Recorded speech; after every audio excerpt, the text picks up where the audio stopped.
ہوا گلے ملتے ہوئے اور کھانسی نزلے زکام والے کو نماز میں کھڑے ہوا دیکھا، نماز یہاں سے چھوڑ کر مسجد سے اس کو میں باہر نکال کر پھر نماز پڑھاؤں گا، ورنہ نماز نہیں پڑھاؤں گا۔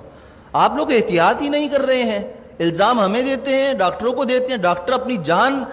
جو ہے نا ان کی عذاب میں آئی ہوئی ہے، مر رہے ہیں ڈاکٹر، ان کو وینٹیلیٹر نہیں مل رہے ہیں۔ آپ لوگوں نے کھیل بنایا ہوا ہے کرونا کو۔ بھائی یہ کرونا ختم ہونے والی چیز نہیں ہے، 5 سال تک ختم نہیں ہوگا، یہ آپ کو میں بتا دوں، لکھ کر دے رہا ہوں میں آپ کو، یہ چلے گا ایسا ہی۔ جب آپ سبزی کی دکان پر جا سکتے ہیں، آپ سپر مارکیٹ جا سکتے ہیں، مسجد بھی آئیں، جمعہ پڑھیں، نماز پڑھیں، ڈسٹینس ختم کریں، نماز کے فوراً بعد ڈسٹینس پیدا کر لیں۔ سنت نفل پڑھنی ہے، پیچھے چلے جائیں، جگہ بدل لیں، اسی جگہ پر نماز نہ پڑھیں دوبارہ۔ یہ ایک کام تو یہ کریں، ہاتھ نہ ملائیں، ماسک کا استعمال لازمی کریں، ہر کوئی اپنے پاس رکھے، باہر سے لگا کر آئے، نماز پڑھتے ہوئے اگر کسی کو اتارنا ہے تو اتار لے، لیکن نماز سے پہلے یا نماز کے بعد اگر آپس میں سامنے کھڑے ہوئے بات کرنے ہیں، بغیر ماسک کے کوئی بات نہیں کرے گا۔ اگر کرے گا تو انشاءاللہ تعالیٰ اس کے خلاف بیان بھی ہوگا، اس کے نام لے کر پھر سب طریق کیا جائے گا۔ عزت بہت ہو گئی ہے، آپ لوگوں نے مجھے بے عزت کر کر کے تنگ کر کے رکھ دیا ہے، اب نہیں، اب میں آپ کو بے عزت نہیں کروں گا، اب میں آپ کو سکھاؤں گا دین پر عمل کیسے ہوتا ہے، اور یہ حکومتی احکامات پر عمل کیسے ہوتا ہے، یہ ہمیں بھی آتا ہے کرانا۔ اور اگر اب میرے خلاف کسی نمازی یا کسی نے بھی کوئی درخواست یا کوئی ایسی حرکت کرنے کی کوشش کی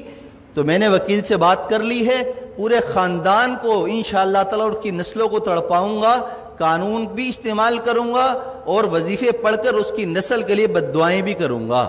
اس لیے کہ میں بہت تنگ آ چکا ہوں آپ لوگوں کی ان حرکتوں کی وجہ سے۔ 3 مہینے ہو گئے مجھے برداشت کرتے ہوئے، بد احتیاطی ختم کرنے کا نام کوئی نہیں لے رہا، بس ٹائم پر ٹک ٹک ٹک ٹک اذان، ٹک ٹک ٹک ٹک اذان۔ ابے پرہیز تو کرو،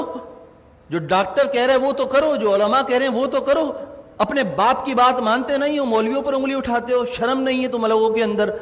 میں نے کہا تھا، ہمارے نائب امام صاحب نے ایک جمعے کو رمضان میں نہیں تھا، تھوڑی سی رکعت لمبی کر دی تو پیچھے 2 لوگوں نے کہا کہ آپ کو نماز پڑھانی ہے، اتنی لمبی نماز پڑھا دی، شرم نام کی چیز نہیں ہے، امام کو ایسے کہتے ہو؟ پورا زندگی جس نے قرآن پڑھنے میں، علم حاصل کرنے میں لگا دی، تمہاری نماز پڑھاتا ہے، اس کو تم کہتے ہو نماز پڑھانی نہیں آتی؟ تمہیں تو طہارت اور غسل نہیں آتا، کیسے پیشاب کرنے کے بعد قطرے پاک کرتے ہیں اس کا طریقہ تمہیں نہیں آتا، پانی نہ ہو تو مولویوں کو سکھاتے ہو، اماموں کو سکھاتے ہو۔ خدا کے لیے ہاتھ جوڑ کر میں کہہ رہا ہوں، میں وزیر اعلیٰ نہیں ہوں